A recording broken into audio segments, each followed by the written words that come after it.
A story from AmericanLiterature.com. A story I read along with my friend. A little tiny thing. A Christmas hamper volume of pictures and stories for little folks was published in 1889 by T. Nelson and Sons by various unattributed authors. This story is a lesson about treating ants and other small things with kindness. Out in the garden, Mary sat hemming a pocket handkerchief, and there came a little insect running, in such a hurry, across a small stone table by her side. The sewing was not done, for Mary liked doing nothing best, and she thought it would be fun to drop her thimble over the little ant. "Now he is in the dark," said she. "Can he mind? He's only such a little tiny thing." Mary ran away, for her mother called her, and she forgot all about the ant under the thimble. There he was, running round and round the dark prison, with little horns on his head, quivering, little perfect legs, bending as beautifully as those of a racehorse, and he was in quite as big a fright as if he were an elephant. "Oh, you would have heard him say, if he had been clever enough, 'I can't get out, I can't get out, I shall lie down and die.'" Mary went to bed, and in the night the rain poured. The handkerchief was soaked as if somebody had been crying very much. When she went out to fetch it as soon as the sun shone, she remembered who was under the thimble. "I wonder what he is doing," said Mary. But when she lifted up the thimble, the little tiny thing lay stiff and still. "Oh, did he die of being under the thimble?" she said aloud. "I am afraid he did mind." "Why did you do that, Mary?" said her father, who was close by, and he had guessed the truth. "See, he moves one of his legs. Run to the house and fetch a wee taste of honey from the basket table for the little thing you starved." "I didn't mean to," said Mary. She touched the honey in the spoon with a blade of grass, and tenderly put a drop of it before the little ant. He put out a fairy tongue to lick up the sweet stuff. He grew well and stood upon his pretty little jointed feet. He tried to run. "Where is he in such a hurry to go, do you think?" said father. "I don't know," said Mary softly. She felt ashamed. "He wants to run home," said father. "I know where he lives, in a little round world of ants under the apple tree." "Oh, has such a little tiny thing a real home of his own? I should have thought he lived just anywhere about." "Why, he would not like that at all.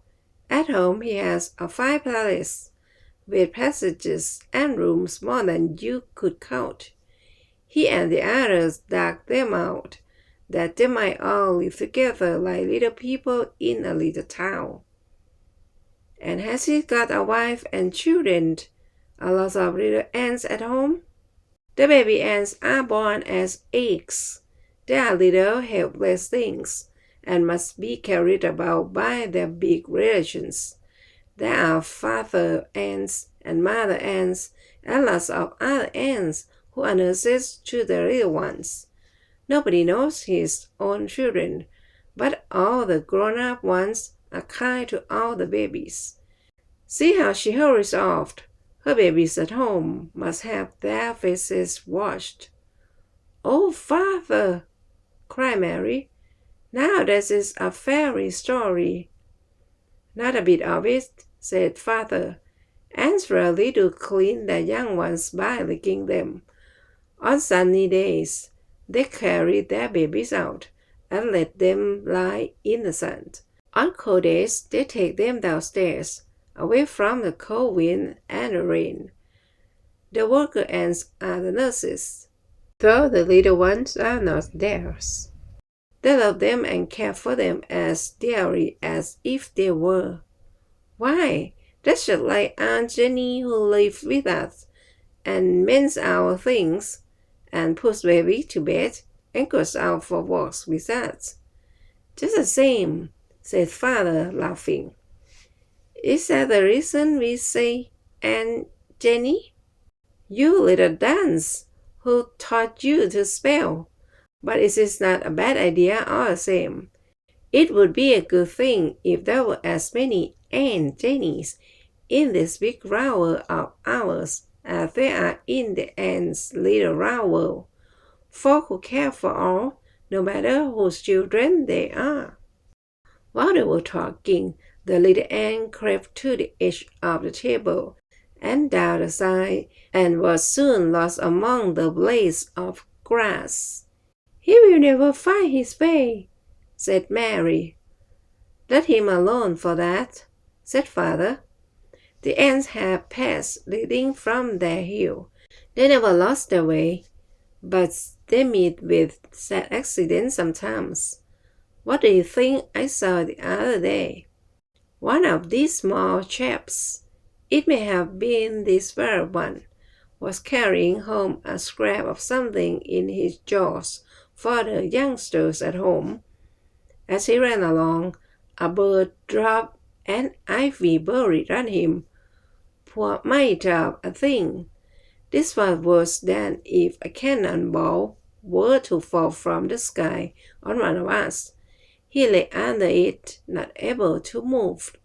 By and by one of his brother ants, who was taking a stroll, caught sight of him under the berry.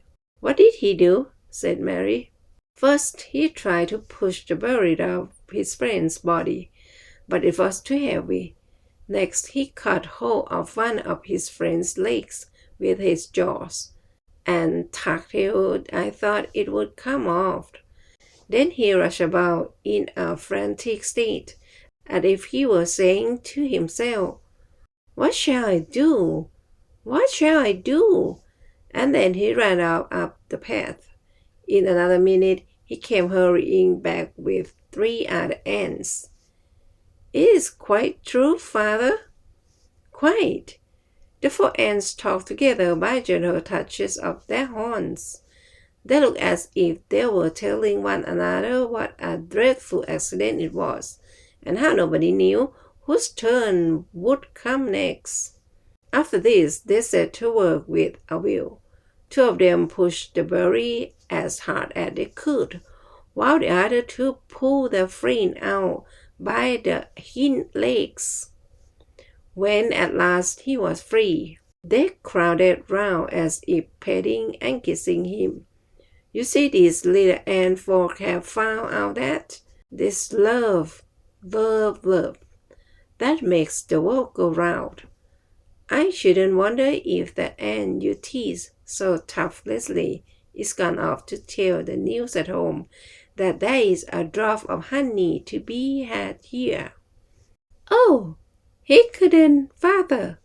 Wait and see, said father. A little while back came the ant with a troop of friends. He has been home and told them the good news about the honey, said father. Do you think that our children are as kind as that? Mary said, No, they're not. I don't run to call all the others when I find good place for blackberries.